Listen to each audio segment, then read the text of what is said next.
మనలో చాలామంది చిన్న చిన్న సమస్యలు ఎదురైనప్పుడు అక్కడితో జీవితం ఆగిపోయినట్లు ఫీల్ అవుతూ ఉంటారు. కానీ తిరిగి ప్రయత్నిస్తే లైఫ్‌లో ఖచ్చితంగా విజయం సాధించగలరు. ఎవరి జీవితం ఎప్పుడూ కూడా సాఫీగా సాగదు. ప్రతి ఒక్కరి జీవితంలో ఎత్తుపల్లాలు ఖచ్చితంగా ఉండి ఉంటాయి.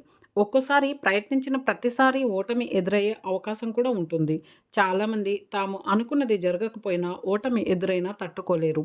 ఇక తాము లైఫ్‌లో సక్సెస్ అవ్వలేము అనే బాధపడుతూ ఉంటారు. ఎలాగో ఓడిపోతాం కదా అని చెప్పేసి ప్రయత్నించడమే మానేస్తూ ఉంటారు.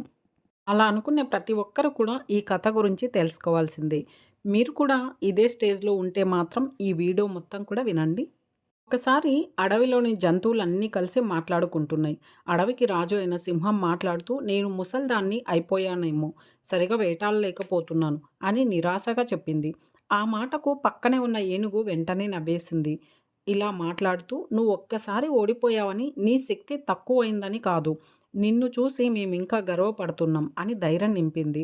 పక్కనే ఉన్న ఒక చిన్న పక్షి వెంటనే, నేను మొదట ఎగరడం నేర్చుకున్నప్పుడు ఎన్నిసార్లు పడిపోయానో లెక్కే లేదు. కానీ ప్రతిసారి లేచి మళ్ళీ ప్రయత్నించాను. ఇప్పుడు నేనే ఆకాశంలో స్వేచ్ఛగా విహరిస్తున్నాను అని తన అనుభవాన్ని చెప్పింది. ఆ మాటలు విన్న సింహానికి ఉత్సాహం వచ్చింది. నిజమే, నేను నిన్న వేటలో ఓడిపోయాను. కానీ ఈరోజు వేటాడే శక్తినైతే మాత్రం కోల్పోలేదు. ఓటమి అంటే అంతం కాదు, ఆరంభం అని అంది. ఆ మాటలకు అడవిలోని జంతువులన్నీ సంతోషించి చప్పట్లు కొట్టాయి. ఆ రోజు నుంచి సింహం మరింత ఎక్కువ శ్రమించి తిరిగి తన నైపుణ్యాన్ని సాధించింది. మనలో చాలామంది జీవితంలో ఏదో ఒక దశలోనైనా ఇలా అనుకుంటూ ఉంటారు. ఏం చేసినా సరే నాకు పని అవ్వట్లేదు. ప్రతిసారి ప్రయత్నిస్తే ఓటమి మాత్రమే ఎదురవుతుంది అని. అది ఎగ్జామ్స్ కానీ, కెరీర్ గోల్స్ కానీ, రిలేషన్‌షిప్ అయినా ఉండొచ్చు. ఎంత కష్టపడ్డా ఫలితం రాకపోతే మన మనసు తడిసి ముద్దవుతుంది. ఒక ప్రశ్న మన మనసులో మళ్ళీ మళ్ళీ మారుమ్రోగుతూ ఉంటుంది. ఎందుకు నాకే ఇంత కష్టం అని. కానీ నిజం చెప్పాలంటే జీవితంలో గొప్ప విజయాలు సాధించిన ప్రతి ఒక్కరికి ఇదే అనుభవం వచ్చి ఉంటుంది. వాళ్ళు పడిపోయారు, విఫలమయ్యారు, నిరుత్సాహపడ్డారు. కానీ ఒక విషయం మాత్రమే చేశారు. ఆగలేదు. ఎక్కడా కూడా వాళ్ళు ఆగలేదు. ఉదాహరణకి ఒక చిన్న పిల్లవాడు నడక నేర్చుకుంటున్నప్పుడు అతను 100 సార్లు పడిపోతాడు. కానీ ఒక్కసారి కూడా ఆగిపోడు. ఎందుకంటే ప్రతిసారి పడిపోవడం అంటే మరో కొత్త అడుగు నేర్చుకోవడమే కదా! ఓటమి అనేది మనకు పరీక్ష పెట్టడానికి వచ్చే టీచర్ లాంటిది. అప్పుడు ఆ సిట్యుయేషన్ అనేది చెప్తుంది, నీ లోపల ఇంకా ఉన్న శక్తిని బయటకి తీయి అని.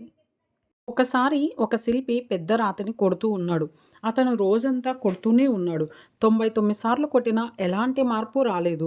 కానీ 100వసారి కొట్టగానే రాయి పగిలిపోయింది. ఆ పక్కన ఉన్న వాళ్ళందరూ, చూడండి ఆ చివరి కొట్టడం వల్లనే రాయి పగిలింది అని. కానీ శిల్పి నవ్వుతూ చెప్తాడు, అది చిట్ట చివరి కొట్టడం వల్ల కాదు. ముందు 99 సార్లు కొట్టిన ప్రతి ప్రయత్నం వల్లే ఇది సాధ్యమైంది అని. అదే మన జీవితం కూడా.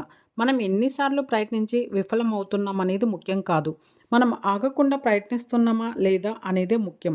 ఎందుకంటే విజయం అనేది ఒక్కసారిగా రాదు. అది నెమ్మదిగా వస్తుంది. మన ఓర్పును పరీక్షించి మన ధైర్యాన్ని కొలిచి వస్తుంది. అందుకే గుర్తుపెట్టుకోండి, నువ్వు ఓడిపోలేదు. నువ్వు ఇంకా ప్రయాణంలో ఉన్నావు. నీ కథ ఇంకా పూర్తి అవ్వలేదు. విజయం కేవలం కొద్ది దూరంలో మాత్రమే ఉంది. ప్రతిరోజు ఉదయం లేవగానే నీతో ఇలా చెప్పుకో, నిన్న నన్ను ఓడించింది జీవితం, కానీ ఇవాళ నేనే గెలుస్తా అని. ప్రతి ప్రయత్నం నిన్ను ఒక అడుగు దగ్గరికి తీసుకువస్తుంది. జీవితం నీకు ఎంత సవాలు విసిరినా నువ్వు దానికి అంతే ధైర్యంగా సమాధానం ఇవ్వు. ఎందుకంటే విజయం ఎప్పుడూ కూడా ఓడిపోయే వారికి రాదు, ఆగని వారికే దక్కుతుంది. చివరిగా, ప్రతిసారి ఓడిపోతున్నామనిపించినప్పుడల్లా గుర్తుంచుకో, ఆ ఓటములు నీ గెలుపు దారిని నిర్మిస్తున్నాయి అని. కాబట్టి నిలబడు, నమ్ము, ప్రయత్నించు. విజయం తప్పకుండా నీదే అవుతుంది.